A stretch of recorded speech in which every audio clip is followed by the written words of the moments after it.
Olá, bom dia, um lindo dia, e vamos consolidar nossas convicções na palavra. E a pergunta que me fizeram é a seguinte: como o diabo usa crentes para fazer o mal? Todo caminho tem extremos.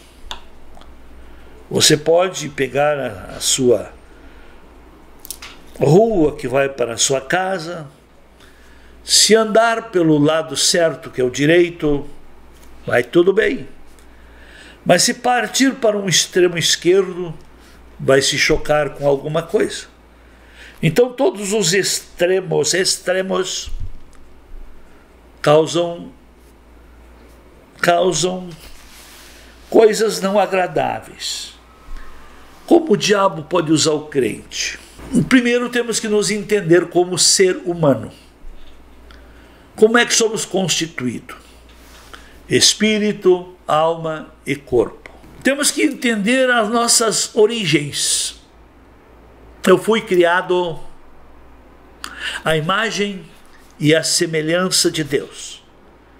Aonde está a imagem e a semelhança de Deus na minha vida? Está no meu espírito.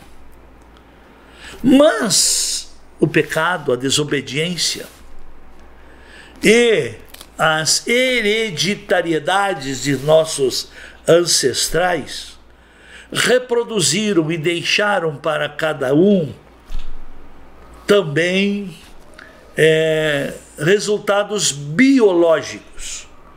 O ser humano faz parte também de 4 mundos: o mundo biológico, que traz as heranças genéticas, o mundo sociológico, que traz as influências e a formação do meio onde desenvolveu, o mundo psicológico, que é o resultado das suas emoções, do seu estado momentâneo, da sua alma, das suas emoções, e o mundo espiritual. O mundo espiritual tem a origem divina, pois fomos criados à sua imagem conforme a semelhança do Senhor. Mas tem um mundo espiritual maligno, que Lúcifer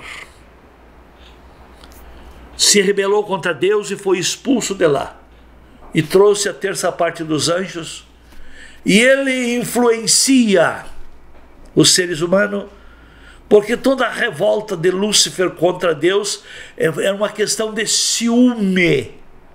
Ele quis construir um trono para si acima do trono de Deus. O diabo quer competir com Deus. E como é que ele age numa intencionalidade de competição contra Deus? Ele quer e ele usa, ele se aproveita dos filhos de Deus. Como? Temos aqui um exemplo na Bíblia,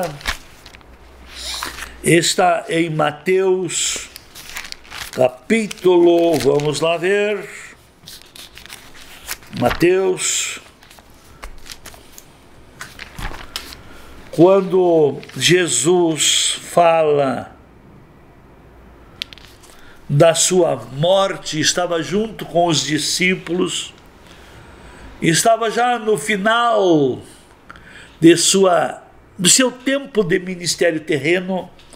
Está lá isso em Mateus capítulo 16, versículo 21, que Cristo prediz sua morte e ressurreição. Desde esse tempo começou Jesus Cristo a mostrar a seus discípulos que lhe era necessário seguir para Jerusalém, sofrer muitas coisas dos anciões, dos principais sacerdotes e dos escribas, e ser morto e ressuscitado no 3º dia. Pedro, o apóstolo Pedro, o discípulo Pedro, o crente Pedro, o seguidor de Jesus Pedro, Simão Pedro, chamou Jesus à parte e começou a reprovar Jesus, dizendo: Tem compaixão de ti, Senhor. Isso de modo algum te acontecerá.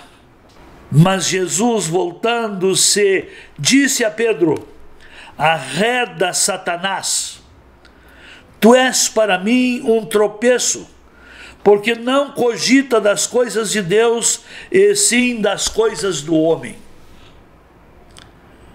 Como Satanás pode usar um crente quando ele deixa de se interessar pelas coisas de Deus e coloca os prazeres da carne, as coisas humanas, acima dos princípios e valores do reino?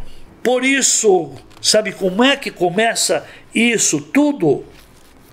Paulo registrou isso também em 1 Coríntios capítulo 2, versículo 14, que ele diz assim: ora, o homem natural não aceita as coisas do Espírito de Deus, porque lhes são loucura, e não pode entendê-las, porque elas se discernem espiritualmente.